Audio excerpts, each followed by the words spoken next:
Greetings and welcome, everyone. It's All You Can Geek Gamecast episode 713. I'm one of your hosts, Jim Gass, joined by Mike Sneedy, What's up? Corey Feinsod, Ahoy! and Tony Korkanakis. Hey. Welcome, guys. Welcome, listeners and viewers. We are live right now on Twitch, Tuesday nights at 8 o'clock. Please join us for these broadcasts. If you can't, that's fine. We're over on YouTube. But we like to have conversations live, so you guys can join us. Churro's usually in here. Thank you for joining us, Churro. Like to join here, talking with us, having some questions, and we try to answer them during it. Over on YouTube, though, if you do leave us comments, we'd like to hear from you guys over there as well. So subscribe, and then you get notified when we go live or when we post, either way. But guys, 713 of the Gamecast. Whew, what are you up to? I missed last week. It's been busy, my busy season right now. But I couldn't miss 2 weeks, obviously. Jim? Yeah, well, yeah. I saw. Finishing what? I saw what you've been up to lately. What are you stalking me? No, because I have very few PlayStation friends, so when there's one online, I see it. Like, yeah, well, I mean, I'll talk about Final Fantasy VII Rebirth. I finished that up last week. Nice. I was bummed I couldn't get on the podcast last week and talk about it. I was done. Very great, a very good game. It's funny, is like when I play an RPG, I played, it was 43 hours for me, and like I got that weird story. I didn't get the endings, not the endings, the date night thing you guys got. I got like the guys, I got a dude's night, and It's because you suck like, to the girls, man. I don't know what to say. You got did no really Riz. well. Jim's got no I guess Riz. not. I guess not. The I mean, Elden Lord has no through and Riz. through. Apparently, like that seems to be a correlation in real life too. I couldn't believe that. Yeah, I couldn't believe that. Like, I didn't get any. Like, I was like, "What is this?" Like, I talked to them and I did some missions with them, and I got nothing. I got the guy dude night, You which was obviously cool. did not do enough. I know, but I played 43 hours of a game. What do you? That's fast. 43 is fucking fast for that game, Is it dude. okay? I didn't think it was that fast, but I guess it was. I didn't Yeah. think so. I mean, I enjoyed it. Like, I play it like organically. Like, I like to play like an RPG where it's like, you know, this is part of the story. So would my character stop and do this fucking mission right now, or would they actually go and save the world? Like, does it work with the story? They're not really saving Usually the world yet. Yeah. It depends on what they were doing. Yeah, I know, but I know what we're heading towards. Plus, I think, and this is trying to be spoiler free for people. I think that, and I will be. I promise you guys, I'll be spoiler free here. I'm trying to word this properly. I think my playthrough of this game, just like the first one, is I know where this story is going. Like, I felt like, and so like I feel like I was definitely harsher for some characters that I just was like, you're fodder. Like, I know where we're going with this. I loved what I got from Final Fantasy VII, the game, obviously, because I played it a lot, and I played this, and I'm playing this game. But I feel like that my interest wasn't hooked until the end of this game, and that's when I was like, wait, because you know we had that little blip with Zack at the end of the first game here, and now we have him in this game, and you know, getting explanations and stuff like that was awesome. And you know, like, I mean, I kind of had an idea of what they were doing, but I didn't know if they'd go all in with that. You know what I'm saying? So I think what it did for me was like it wants me to.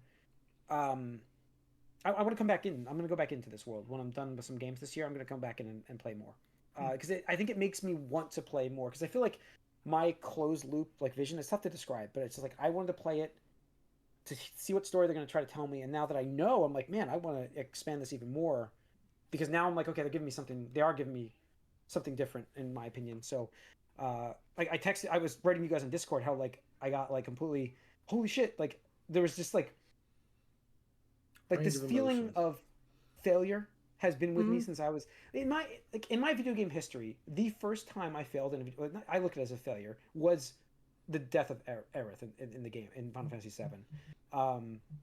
And so like I think it sat with me. This has always sat with me. It's your first feeling of failure, really, because I think that's the first time I was unable to save like the character that you've been able to save everybody in a video game before that, in my opinion.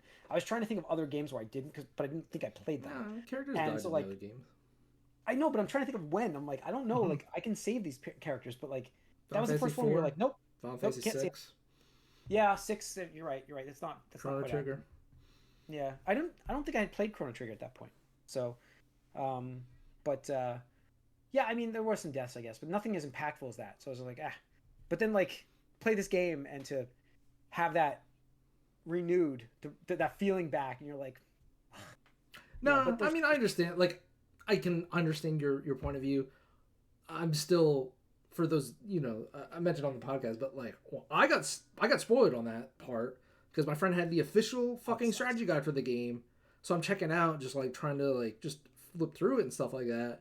And then all of a sudden, there's like these huge, 2-3 page spread of just the CGI cutscene part where it happens, and I was just like, why? Yeah. Why would you do this? Why would you put that? Like, why would you put it like in the middle? It's not even like towards the end or something. Yeah. It was like straight up in the middle. I'm like, why are you doing it? It's like one of those things back in like the days when there was magazines, like you had to like yeah make them a certain way, and so when you flip stuff open, it opens to a certain page, right? Because it's the way it is, and it's like, why would you do this? So that's crazy. Yeah, I mean, yeah. So that whole thing has like given me that like, I don't know, the interest is renewed.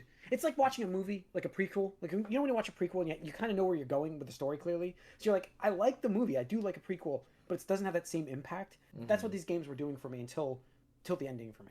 And now I'm like, okay. Like, what the fuck is going on? I have no idea. My interest is rebirth, I guess. Mm-hmm. So I'm just kind of like, that's what I'm interested in. And, yeah. No, I mean, after I finished it, I was talking to Tony, and I was like, I need to consume content that like talks about this thing because it's so crazy. That's the effect. So, so I get that. I played through that. Great game. Probably game of the year. Probably. We could talk about Star Wars Outlaws as well because I have been playing that game. That's the next one I followed it up with. Oh, you got Star Wars Outlaws is you didn't prepay for it to play early. Thank God. You guys saw that crap where they had to restart their games. Oh my God. On the PS5, if you started early, they had to patch it with a problem, and you had to restart your game. If you didn't know that, folks. So all those early access people, they gave them like free coins or something like that in the game. It's terrible what they got, but yeah, it was terrible. So Star Wars Outlaws is. Let me start. I'm gonna be like, just understand. I'm really nice here. Like, I completely get what Ubisoft was trying to do in the studio. Ambitious for a Star Wars game, what they want to do with this game. Like, I think it's a cool, like, it's such a great idea, like, what they're trying to do. So far, I'm 5.5 hours in, they have not executed this idea. It's an open world style game, but there's not a lot to do, and there's not a lot of, like, variety to do. And like, I also don't like what they're giving me with the story. Like, again, it goes back to attaching to a character, and like this character, they haven't given me anything to like this character yet. Like, I'm playing as a scoundrel that wants to get rich, and I don't know why why is there a tragic story here? I have to get why is she like this? I don't know.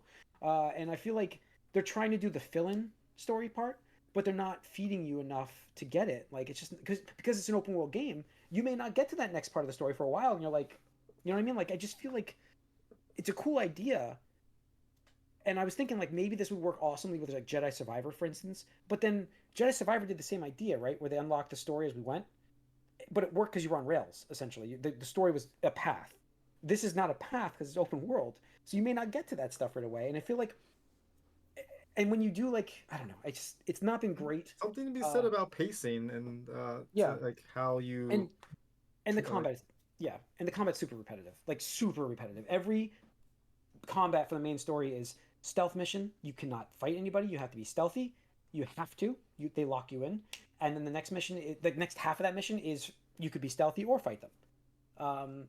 It's locked. You basically everything I've done so far has been like that, and I think this sums it up best. Is my stepdaughter was watching me play this game at one point, and she watched me throw this grapple hook thing, which is a great feature where you can swing between mountains and you can climb mountains and stuff like that too, and you can climb ladders in this game. And she's like, well, why don't you just swing over to there? And I'm like, well, because I can't, the game won't let me do that. And there was a ladder. She's like, well, why don't you climb that ladder? And I'm like, I can't climb that ladder apparently. It reminded me of what was that old game, the Arctic Capcom game. No, there's a Capcom game a long time ago. It reminded me of where there was a ladder. Cool. Tony told the story. He's like, "Oh, cool. Why don't I just go climb this ladder?" And you can't climb it. It was like a Capcom, like a third person. I remember that. That was when they were game. They were doing like a lot of like real actors mapping their faces in the games. I remember that was one of them or something. Or Lost Planet. No, maybe that was it. Yeah, because you're like, oh, just go climb that ladder, and you can't do it. It's like there, but you can't use it. I think you watched me play it. Maybe I watched you play it. That's what I feel like. Yeah, I just and my stepdaughter said the same thing. She's like, "Why don't you just do that?" I'm like, I can't. And then you think about it, in an open world game nowadays, I should kind of be able to do whatever I want. That's the point of it, right? You also got Zelda spoiling you. I mean, that's you it. Just do whatever you want.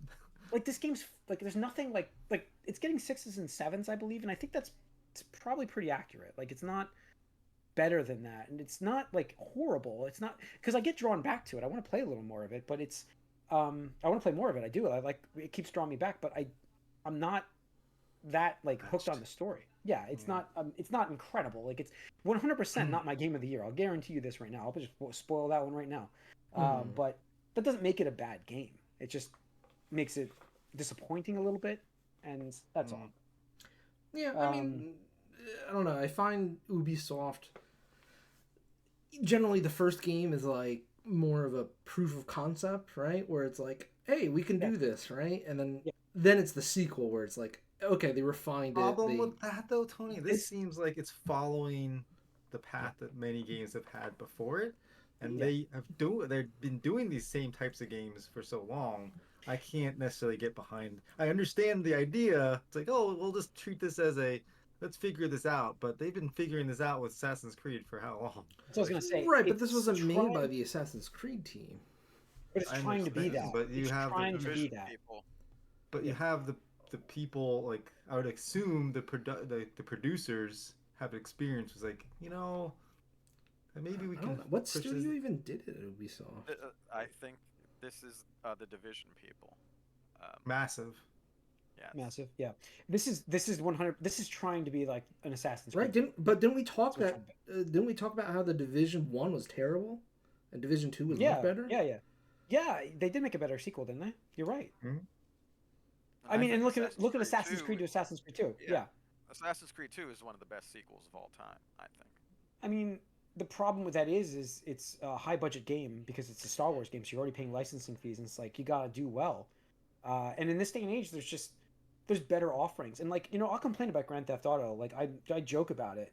Yeah, that's right. Sure, we gotta wait for the sequel, but I'll complain about Grand Theft Auto on here, but I'm joking. Like, I respect the hell out of what that game built. Like 100%. Like, obviously, I don't understand why it's still selling the way it does, but I respect the hell out of what it does. You can play that game however the hell you want to play that game. Like, that's it. Like, this game, you cannot play it however you want to play it. Like, you can side with different factions, make decisions based on that, but you can't play it differently.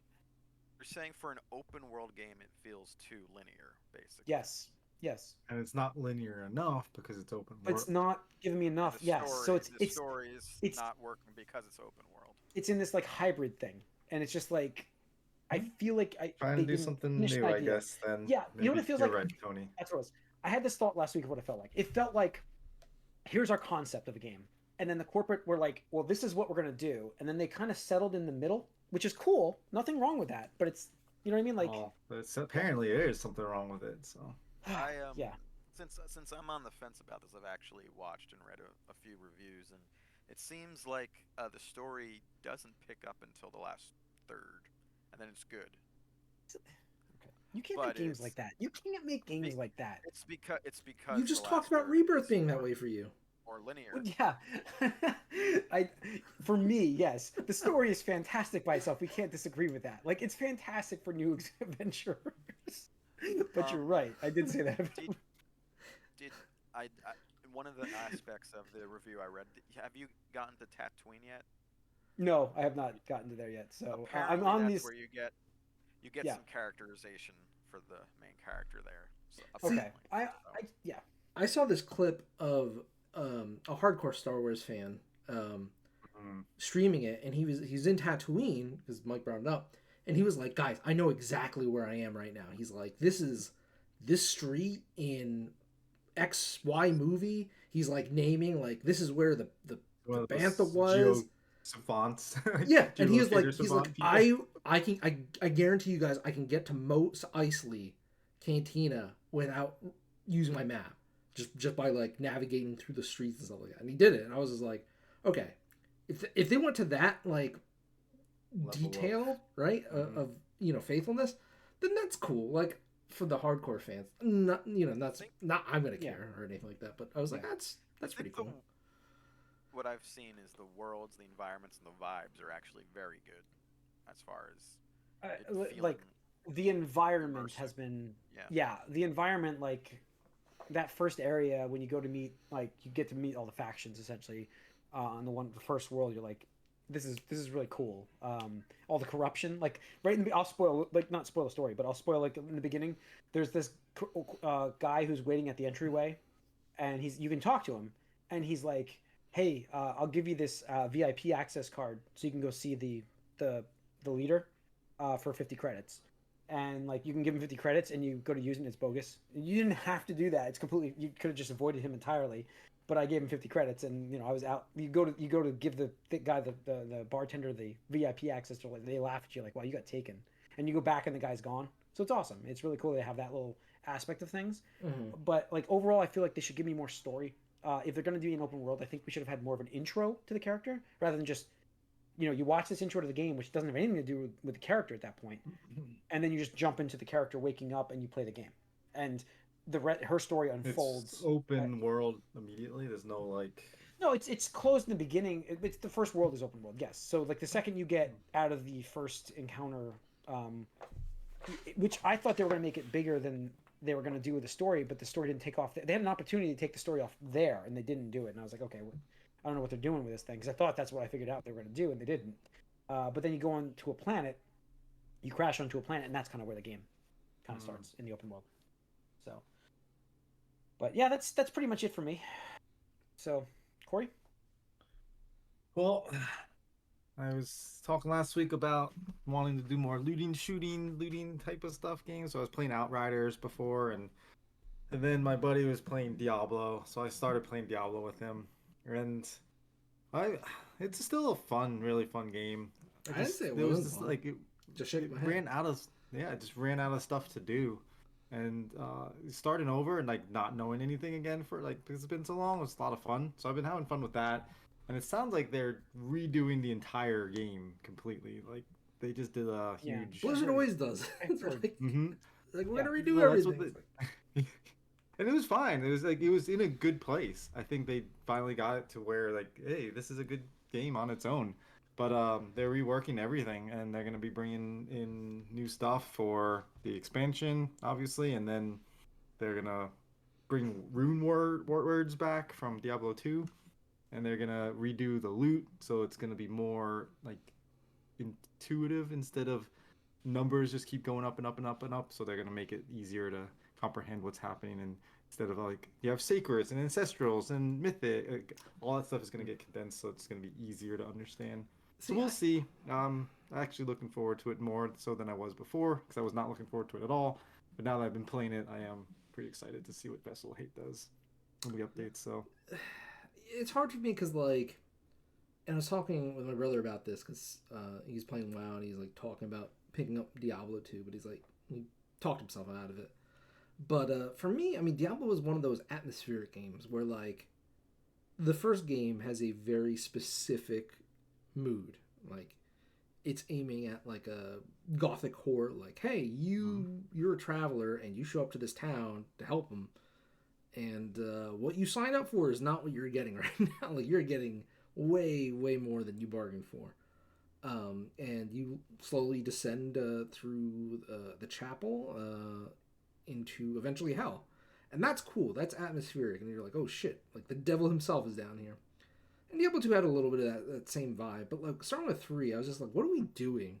Where it's like, yeah, go to these rifts and like fucking blitz through these fucking things, and you're just gonna see gold and loot like pop out of these fucking minions and demons like it's fucking a loot pinata. And I was like, mm-hmm.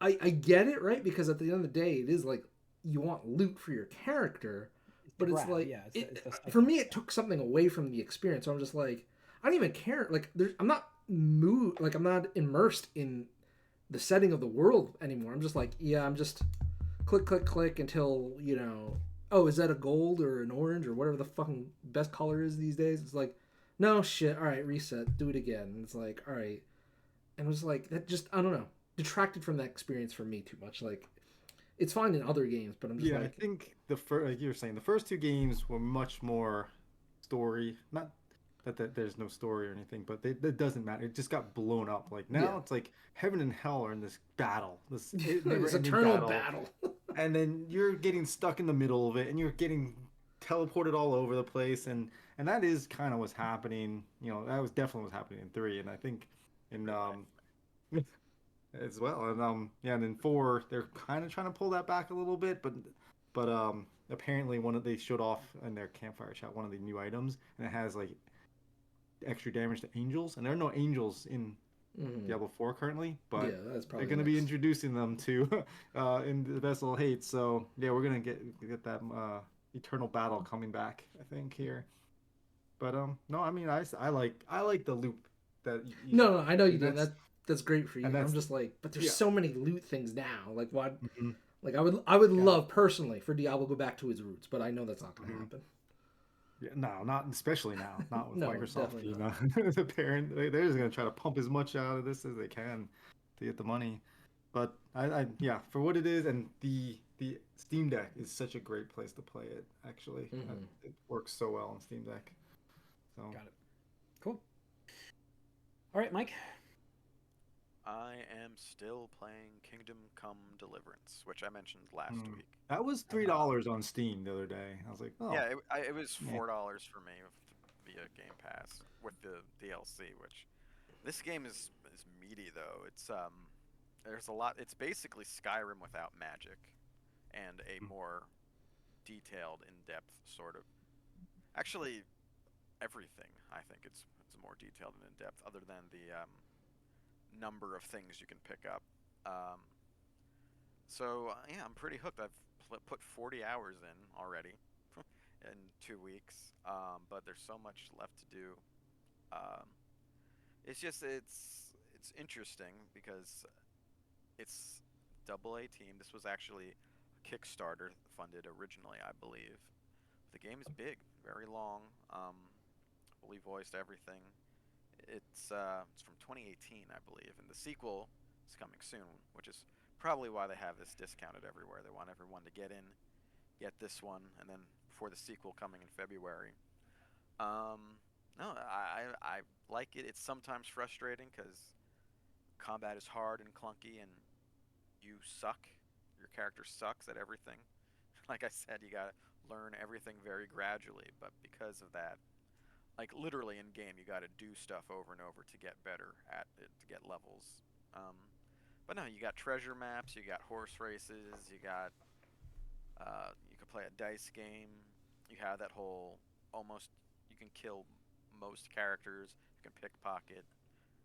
You have charisma based on what you're wearing, how dirty it is. If you need to sleep and eat, which isn't too annoying. It's pretty easy, so it's not like a bad survival system in there too.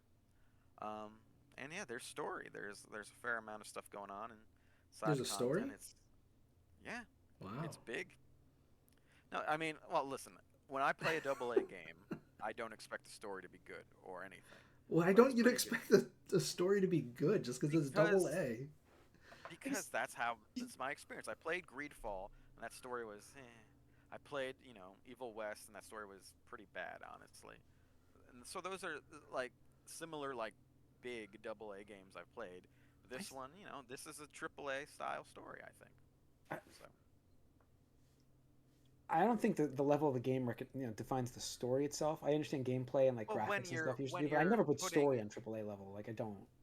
I do I when don't. I personally everything else aspires to be AAA like, because that you have to make some concessions somewhere. But don't. Okay. no, not this one. This one feels like a AAA game with maybe just being a little rougher around the edges. It's pretty impressive, honestly, for a smaller team that again was kickstarted. So well, maybe they'll do the same thing that we were talking about before. This is the experimental game, and the sequel will be the yeah. It blow always out. is. I mean, that's how it is. I'm definitely looking forward to this now. This game I didn't know about before like a few weeks ago. Kingdom Come Deliverance 2 is coming in February, which apparently was a delay. It was supposed to come a little sooner, but it's fine with me. I've got a lot of time left in this first one still. Right. So yeah, no, it's pretty good. Okay. I'll probably be playing it for at least another week, I would say. So you'll hear Sweet. more about it probably. Okay.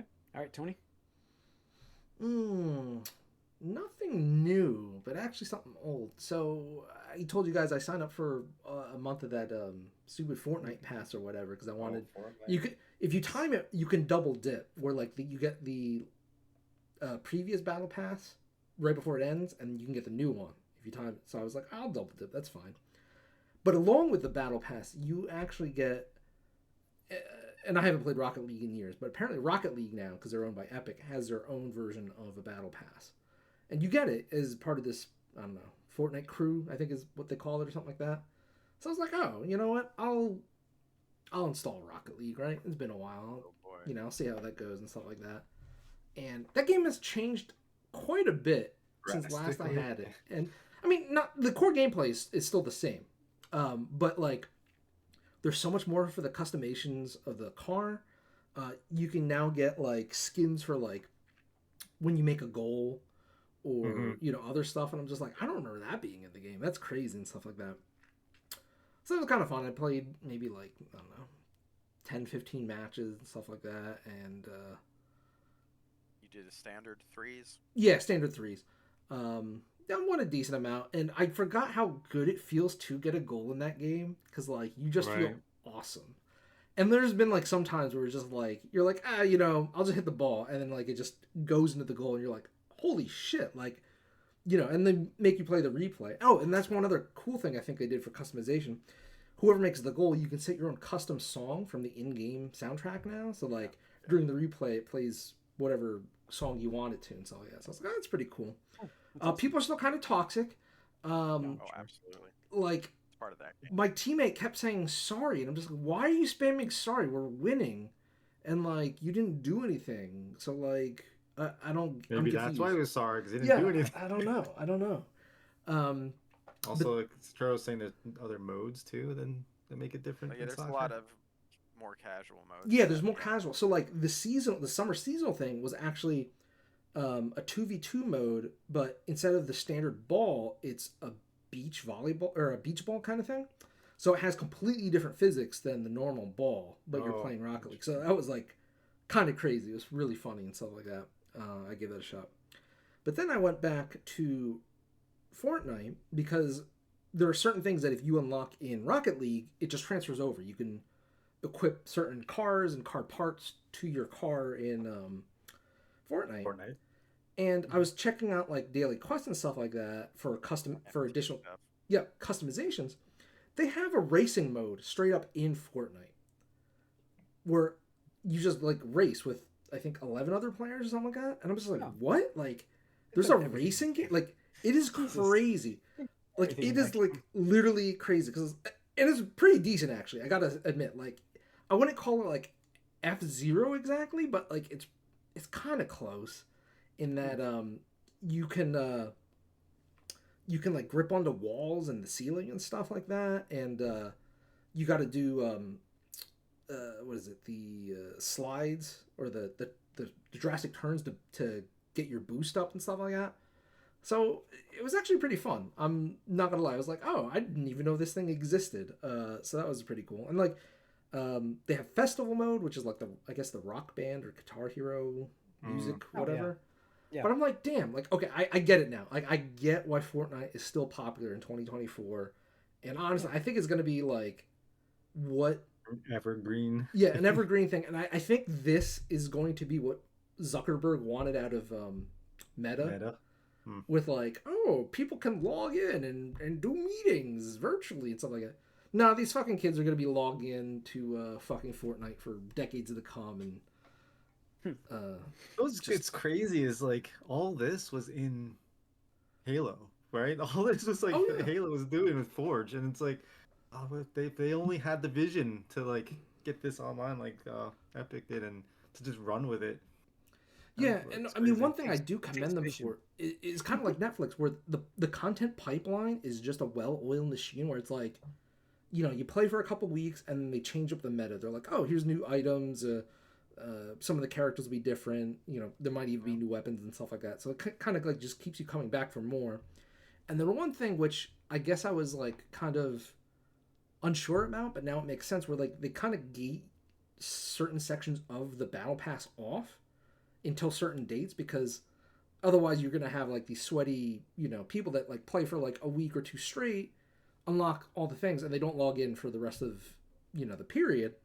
But if you gate them a little bit, then it's like it kind of incentivizes them to come back and stuff like that. So I'm like, huh, they're pretty good at this. I'm not saying it's right or wrong, but like I could see why they do it.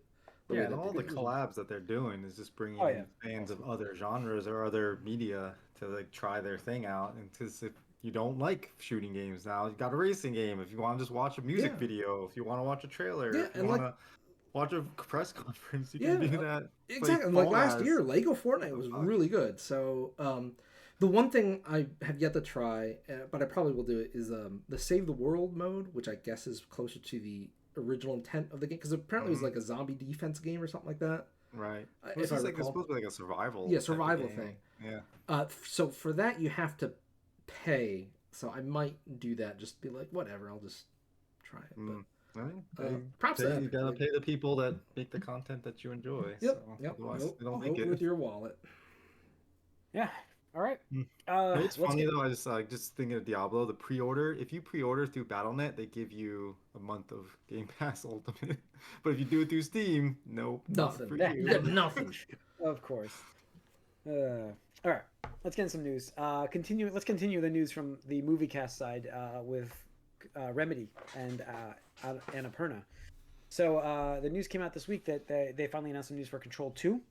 Remedy Entertainment will be self-publishing Control 2, and they're partnering with Annapurna on financing the game. Now, we just talked about them over on the MovieCast about them working together on some movie and TV show collaborations. So exciting, guys. What do you think? Finally get some Control news, right? I think we knew this was coming, but I think this is mostly a financial thing because Alan Wake 2 maybe is about to break even or something. And part of the reason why it's so slow to get any profit is it's only on Epic. And if it was on Steam, it probably would have been there by now. So now that they're not partnered with Epic, they're free to probably be on Steam or wherever for their future games. And it'll be a better deal for them going forward when they don't have to limit themselves to Epic. And I don't know much about Annapurna. I know they publish like indie stuff. I don't know where they get their money from, honestly, but if they can finance this, it's a good deal for Remedy. Yeah, absolutely. It's good to hear that they're going to be able to work on stuff like you said, because Alan Wake 2 is not profitable yet. I don't think, right? Still not profitable. They're close. I think it's probably roughly even by now, but So, yeah, I mean it's a long road. But so getting another game built is tough after that. So, with all the money you put out. So this is going to help. And we get those cool ideas from movies and shows. Like that's cool partnership. But I mean that's the thing, is kind of like this reminds me of the whole like Bayonetta 2 situation where it's like Sega shopped Bayonetta 2 around and literally nobody wanted it. Sony didn't want it, Microsoft didn't want it. Nobody wanted it. And Nintendo's like, "Yeah, sure, give it to us. We'll fund it. We'll give you a paycheck." And then as soon as it was Wii U exclusive, people went fucking nuts. I don't even know if you guys remember the internet that day or that week when they showed it off at the Wii U press conference or whatever they got. People lost their shit. Same thing with Alan Wake 2. It's like, oh, it's Epic exclusive on PC. And people just lost their fucking minds. I'm like, guys, this is not even that bad. Like, all you have to do is install Epic. Like, it's not like you have to buy a new system to play this game. No new hardware you have to buy for it. Yeah, it's just, oh my God. I just hate it. And like, Epic is like, yeah, we'll fund your game, and the exception is you gotta release exclusively on our platform. It's like, yeah, okay, that makes sense. Sometimes you gotta make deals that get your game out. If they didn't do that, you wouldn't have the game. Right, exactly, and that's my point. But there's something to be said about Steam and is Valve really? How much is Valve really investing into their own the studios that make games? I'm not saying they have to, but you think with a company that makes practically infinite money for not doing anything anymore, it's like, well, yeah. But that's a big discussion. Don't even bother. Yeah, that's a different conversation. Coming apparently now. Yeah. All right. Let's see. We go with the Capcom news. Itsuno. Hideaki. What's his first name? Hideaki Itsuno. Hideaki. Is it? I don't think it's Hideki. It's Yaki Itsuno. is leaving. Actually, at the end of he's gone. He left in August 2024. I'll be leaving Capcom after 30 years and 5 months. Thank you for your long-term support of games and characters I've been responsible for. I hope you continue to support Capcom games. From September, I will start developing a new game in a new environment. I hope to create fun and beautiful games that are as memorable as, or even more memorable than the ones I've created so far. It's exciting for him. Like Capcom loses a pretty good creator here, but exciting for him to see what he can do on his own. What is he known for? With Power Devil May Stone? Cry. I mean, he did a lot. Yeah, he did a lot. Devil May Cry was probably. Devil May Cry, yeah. Dragon's Dogma. That's the other one. That's what I was thinking of. You know, he's done a lot. And the Power Stones. Yeah. I mean, there's more than that. Those are just like the big Those are the big ones, yeah. Like that. He's been around. He's been there for 30 plus years. That's impressive. And I mean, Japanese companies. They so he's worked on Street Fighter, Dark Gladiator, Rival Schools, One Piece, JoJo's Bizarre Adventure, Devil May Cry series, Dragon's Dogma. I mean, I'm excited to see what he's going to do. I'm excited to see what he's going to bring out. No, absolutely. I mean, he's the thing is he's one of the younger guys at Capcom that was really spearheading like what I want to say the return to Capcom, like the redemption arc that we've been joking about for like I don't know 5-6 years now with Capcom. And Dragon's Dogma was a big part of that, right? Because it was kind of like, oh, we can do like a Japanese twist on like a Western RPG, and that's how we got Dragon's Dogma and stuff like that. So it sucks for Capcom, big get for wherever he does go. But tied to the other part of the news, I'm worried. I'm a little worried now. What's the other part of the news with that? With the which one? The Visions of Mana. The Visions of Mana one. Okay. The Oka. Yeah. Was it Oka Studios? Visions of Mana released. Was that yesterday? It was 29th. It was posted. So reportedly, that studio has all but a handful of jobs cut by NetEase. A few staff remain to oversee the rollout of its final games before the studio is completely shut down. And they're not announcing anything as to why, according to NetEase. The day the game comes out, this is what. No matter how it did, yeah, like the game. Yeah. I mean, the people. Apparently, most of the people were fired before the game even came out. We just didn't know about it until afterwards. But this tied into a different article that basically said the Chinese investors, Tencent and NetEase. I say investors, but that's pretty much what they're doing in this particular aspect. Like they poached the Yakuza guy, to make his own studio for them and stuff like that. And I imagine these decisions were made probably years ago, where it was like, oh, video game companies pretty profitable, pretty easy, whatever. You make money, you make a game, you make more money and stuff like that. But apparently, for whatever reason, they're getting a little gun shy about their investments and shutting down. Well, they were like throwing out. Yeah, they were throwing out money left and right. Oh, left and right. I mean, what was it, like 2 years ago? I want to say every other week we were reporting like NetEase, Tencent. I mean, even Bungie did something with NetEase, right? Or Tencent. Yeah. Was it Tencent? It's one of them, but like they got like there's still nothing from that. Yeah. So. And maybe that's why, right? Because this is like you invest a bunch of money into these studios, and it's like, you want to see that return on investment. Like if you're like, hey, we need something in 5 years, and the game gets delayed to 6, 7, 8 years. Could you guys imagine a game being developed for 8 years and not giving you your money back? Yeah, I mean, and maybe it hasn't even come out physically yet to get to your place, and you get it Friday so you could play it. Who knows? I don't even know what that could possibly be. But before we get to that, I just do want to say, like, this is bad. Like, this is super bad because the past year and a half has been like basically all the Western studios, American and European, firing and laying off people. Rocksteady with the Suicide Squad too. I mean, that's another one too. They're all lumped into this. So we're gonna get into the other one, the big one, shortly. But the big game, not layoffs, but the big game. But Rocksteady was hit by layoffs. It's the industry entirely. But yes, this is a big studio, for them. Yeah. So I mean, I don't know. Now I'm worried about, and just what I was talking. Like if was hired by like a Tencent or NetEase thing, an acquisition, I'd feel very bad. And like the thing is, I forgot to report on this.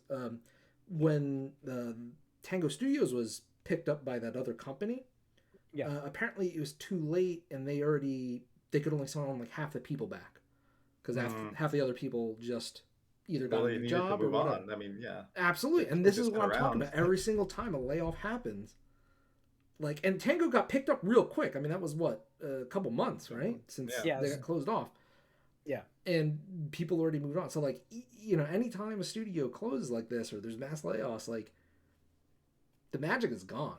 And we Yeah. can move into Rocksteady now because this is a Well, that's studio what I'm where saying. I believe the magic is gone, 100%. It's done. Yeah, I mean, there's probably been a lot of changeover. Like Rocksteady was hit by layoffs from the Suicide Squad, unperforming. Q&A department reportedly cut from 33 staff to 15, along with cuts outside of the Q&A. One staff member was made redundant in the middle of a paternity leave as well, which I find is insane. I didn't even think that's legal, but maybe in the UK it is. I don't know, but I don't know. I was shocked. So, yeah, I mean, so Rocksteady's laying off people. They're not doing well, but that's also a lack of a good game. Like Rocksteady's game did not do well, right? I mean, that Yeah, didn't they perform. spent 8 years to make that basically too. Yeah. And so Yeah, I mean, we'll see. As Mike said, 8 years for development of a game is a long time, and that's a lot of money. I feel like Rocksteady didn't have a good direction for what they picked, but then we don't even know about the Mana game that just came out. It just came out. We don't even know how it's going to do. And then It did well critically. So. yeah, yeah. I mean, that's the thing. It looks like I was interested in the game. I'm definitely interested. I'm still interested in the game. It just sucks that there's nobody left to pick up the pieces. It won't be at least, but. Yeah, but But I I think mean, with the biggest. Go on. Oh no. So Go what I was Rocksteady. gonna say real quick, I with was Rocksteady is like gonna- just. I mean, the smoke there was a couple years ago when one of the founders left, and then the other founder left, and took people with him both times, right? And it's just like, okay, so basically you have a studio with a name, right? And sure, not everybody left, but you know, it's hard to recreate that magic when you have certain talented people leave the company. Yeah. And I really worry for the future because, like, it took them 8 years to get to Suicide Squad. Like, even, I'm sure they're in pre-production, maybe even production of another title by now, but, like, we're not going to see that for probably 3, 4, 5 years at minimum. Definitely not. Right? yeah, Definitely and not. it's hard to be excited for whatever they are gonna make anyway. Yeah. Now. True. Mm-hmm. It's got a lot of credibility to build back up, and look like like you said, there's sometimes you don't get it back. BioWare. You just can't get the magic back. It's gone. All right. Lastly, the biggest news of the week, I think, that just happened is, do you know, guys? Do you know there's a game that launched called Concord? I think we had a podcast about it last week. We did. I don't even know what you're talking about. That game doesn't exist, right? It won't after this weekend. Yeah. So Concord is going offline beginning of September 6th. Offline being That's servers off. gone. couple days Yeah. from now. Yeah. So they are issuing refunds to everybody who bought the game. Digitally. And digitally, yes. If you bought a physical copy. If you go to a vendor, what happens if you bought it in the store? Do they say anything about that? I don't know. It's up to the retailer. It's up to the retailer. They'll take a refund. So this is Or the statement. doubtful. While many qualities of experience resonated with the players, we also recognize that other aspects of the game and our initial launch didn't land the way we intended. Therefore, at this time, it would help if I had the whole thing open to read the whole quote to you guys. Therefore, at this time, oh my gosh, sorry, I'm failing. You have one job, Jim. I know. Therefore, at this time, we decided to take the game offline beginning September 6th and explore options, including those that will better reach our players. While we determine the best path ahead, Concord sales will cease immediately and we'll begin to offer full refunds for all gamers who purchase the game on PS5 or PC. If you purchase the game for PS5 from the PS Store or the PlayStation Direct, a refund will be issued back to your original payment method. Customers who also purchase from digital storefronts will also be refunded. More information about refunds from Steam and Epic can be found below. So, yeah. How long has this game been out? 2 weeks? 2 weeks. 2 weeks, and this is unheard of. Like, I saw Matt Piscatella just posted that about it. This is unprecedented that this happened. Like, nobody shut a game down this fast. No, I crazy. mean, It's also been unprecedented how unpopular this game has been numbers wise as a live service game. At least the Steam No, numbers or we've had- whatever they showed has been ridiculous. We've had games like Lawbreakers and whatever the '80s one was, that was bad. Suicide Squad didn't really do good numbers either. Not So- as I bad know, as but, these, but, though. but if you compare the Suicide Squad's bad numbers to this, it's like tenfold. Yeah, sure. But I mean, Lawbreakers, that was I think under 100 by the end of like the second week or Yeah. something. And even they managed to keep that up longer. But I mean, it just goes back to, some finance number crunchers at Sony was like, wait a second, with as many people, we have to keep the servers up, right? Yeah. The cost to keep the servers up for this amount of people doesn't make financial sense, and they're just like, Yeah. shut it down. Just Mm-hmm. fucking shut it Yeah. down. 8 years down the drain. And I don't think this game comes back. I really don't. 8 years but that's a lot of money to put in a game just in Yes. Well, That- sucks. Sucks to suck. I mean, there's Maybe been like- games that have gotten like super close to coming out and then get canned too. I Yeah, mean, like true. Scalebound, right? Like that's Yeah. Oh yeah, that's true. Good point. games I that just- get canceled all the time. This has just got canceled 2 weeks into its release. That's all. Canceled as it's launching. Yeah, but I I mean, we were, fully expect them to try to come back, like free to play at some point. I just but don't like, know how. who knows when. that requires that requires a pretty substantial investment, all right? Again, Mike, and they've already invested 8 years in this. Like, I don't know. They might just cut this. They're just gonna cut their They might. losses because, like, here's the thing: like, Sony's in a different position right now, where even Bungie wasn't saved from layoffs, and Destiny, whatever the Destiny expansion, just underperformed expectations a bit. Whatever it was, like 20% lower or whatever. It still made money. It but- still made money, but it was like lower money than they expected. This is a disaster. And honestly, it's one of those things where the internet kind of like knew about the disaster, right? Or it's been a joke on social media for the past 2 weeks, right? Yeah. Where I just think there's no coming back from this. I just think the stench of failure will prevent this game from ever succeeding. Even if they're like, we're coming back, guys, next year, free to play. And if you bought the game, you get a founder's pack of bullshit cosmetic things that don't matter. But we're back, baby. Who's gonna want to play this next year? It's free to play. If they were able to rush it much sooner than that, because it has this meme status. I think that's even and worse. It does have a meme status. If they would rush it out free to play sooner, I think a lot of people would try it. No, Yep. no. Problem with the game, and I don't even know if the gameplay is good or not. It seems fine, the gameplay, but you can't be fine nowadays anyway. Right, You yeah. have to be great. The game looks like shit. Like Yeah, we it looks talked so about it. Like, bad. the character designs are not do not make you want to play as them. Mhm. First of all, and so when we look at the cover, there's nothing that stands out about the cover of this game. Like generic. your It's cover very generic. art, Yeah, you need to fades be away. like you do get people that buy books for the cover, right? You Mhm. do get that, and you need to have a cover that makes you want to play the game. There's nothing about Yeah. this that makes me want to play the game. There's nothing that tells me anything about the game either. It's just like so generic, like AI looking garbage, and I apologize to the artists, but that's just part of like you gotta need be to make a creative, though. game that Yeah. you It's on them want to to be be creative. in this world. Like the world Yep. does not seem interesting at all.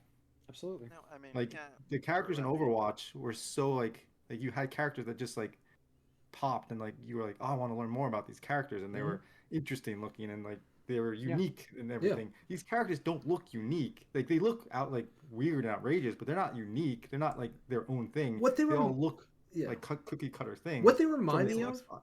is when you buy like a graphics card and they have some like CGI render of a random ass Yeah. character that like I thought that's doesn't what the exist. cover was. That's what it I thought the reminds cover me was- of. Yes, It's just I thought like what the cover was. this is like an Nvidia fucking stock like CGI Yeah. character they made just for the Like, here's an fucking ad box for a art. graphics card. Mhm. That's Like, it. Yeah, that's they- it.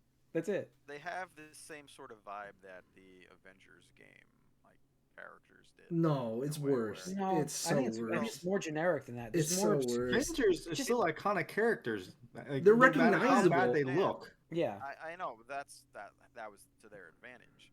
They still had certain iconography they could lean on, and they were still supposed to be these characters. But they're facially, you have this weird sort of. It's more realistic. It's not cartoony, but there's also nothing distinct about anyone.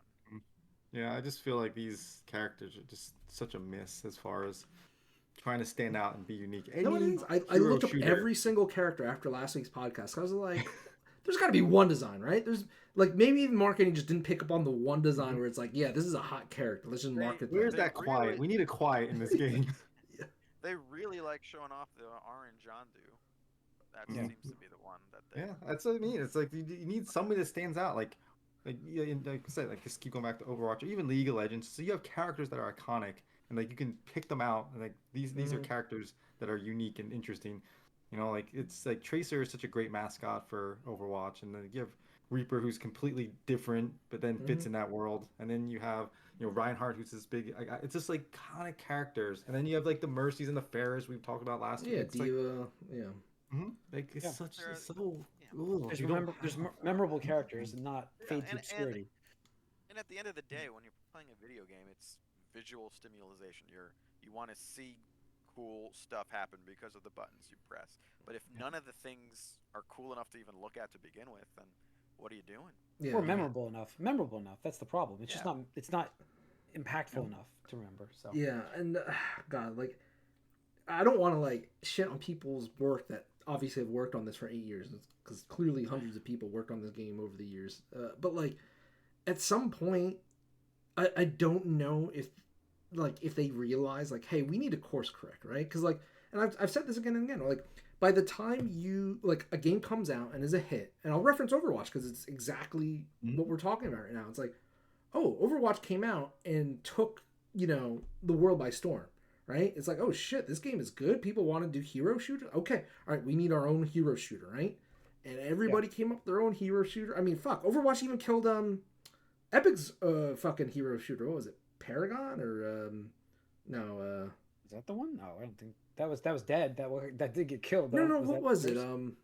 Oh my, Epic, Battleborn? we're talking No, about not Battleborn. Gearbox? Yes, Battleborn. Was Battleborn? Gearbox game. Oh, I'm sorry, Oh, sure. Gearbox. Thank you, I'm sorry, Gearbox. Yeah.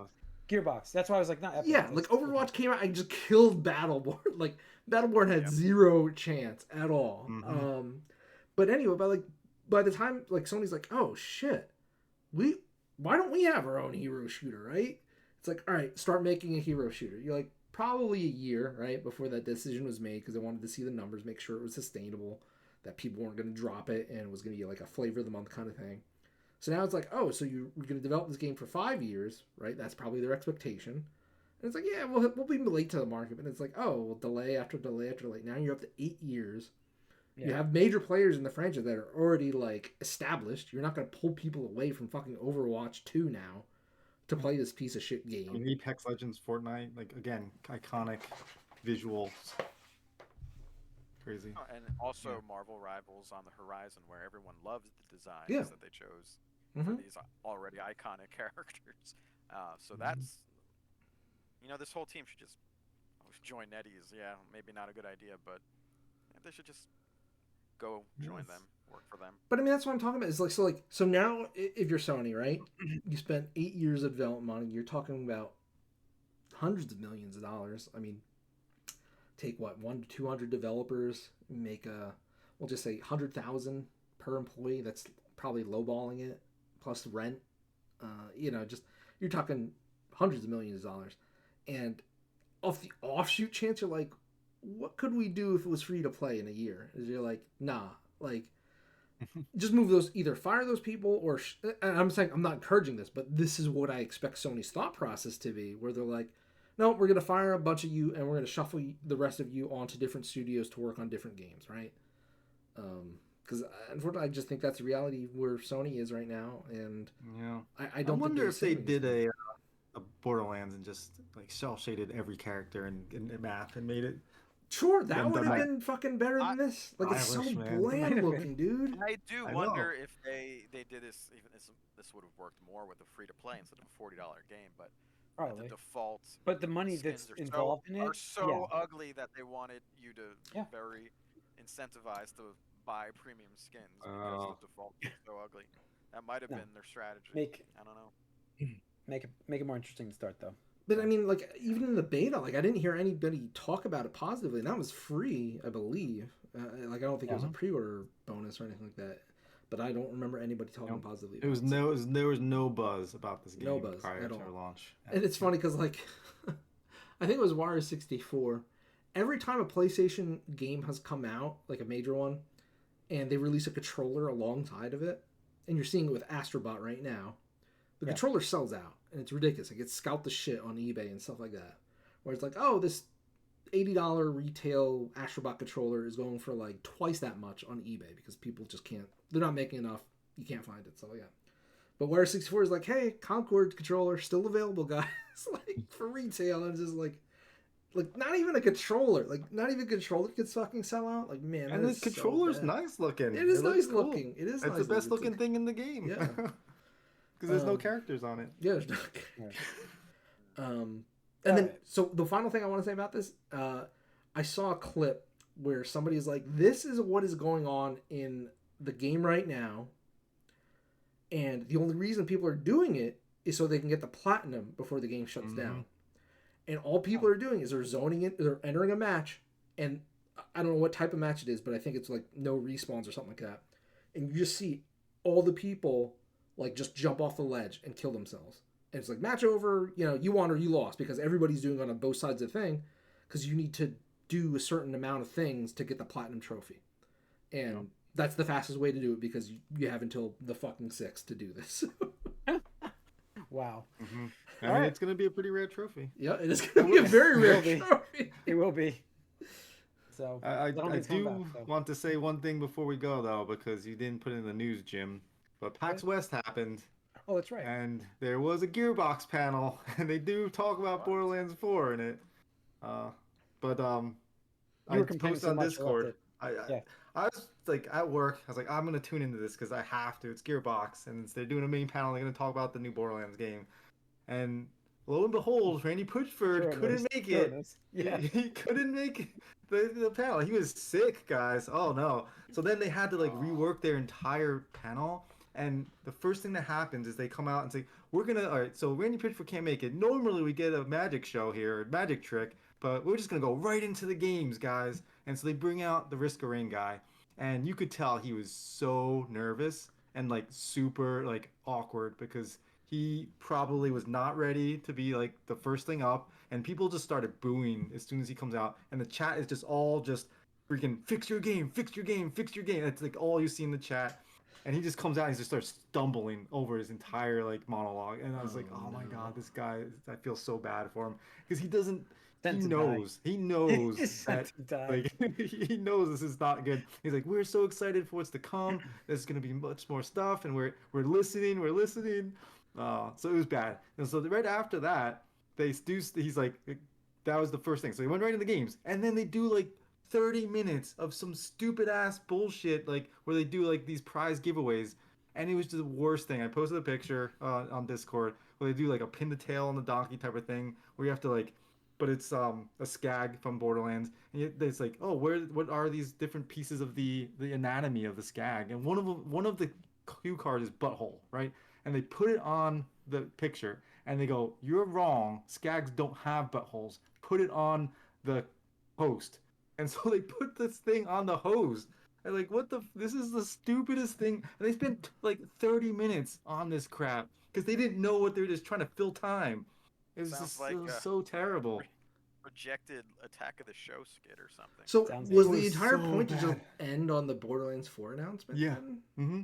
I think all they needed to fill the slot, so they didn't know what to do, I guess. And so then they finally brought the Borderlands people out. And they talk about Borderlands 4, and they showed some concept art, which it looks fine. But the first image I saw was like, "Wow, is this AI?" Like, I don't know. Oh no! It didn't look like, it looked to me like AI. I was like, "Oh, I don't know if I like this." But the thing that did sound encouraging for me as a Borderlands fan is that the Borderlands characters in 3 were basically non-existent. They didn't appear in any cutscenes. They don't do anything. They just stand around essentially when people are asking for help, or in the cutscenes people are dying and you don't do it, you're not doing anything. And so like they said, they're going to be much more involved, and the different Vault Hunters you're going to play as, which are all new ones, are going to have different interactions with different characters, and they're going to be more of a central part of the story instead of focusing outside of your character, which I think is a nice change they're going to do there. And then the mystery of what we saw in the teaser is obviously the big thing they're going to be focusing on. and we get a whole new planet to be on. Hmm. So yeah, exciting Guess stuff. finally. But that Gearbox panel was so bad. Rip Gearbox fans not having a Yeah. good year. You know, All right. bad. That's going to wrap it up for this episode, folks. Thanks for tuning in. Once again, we are live on Twitch Tuesday nights at 8 o'clock. Please join us for these broadcasts. All the stuff's over on YouTube, though, so if you missed these live broadcasts, hop over there because we have tons of episodes for you to watch. Subscribe to both so you can know when we go live and when we post.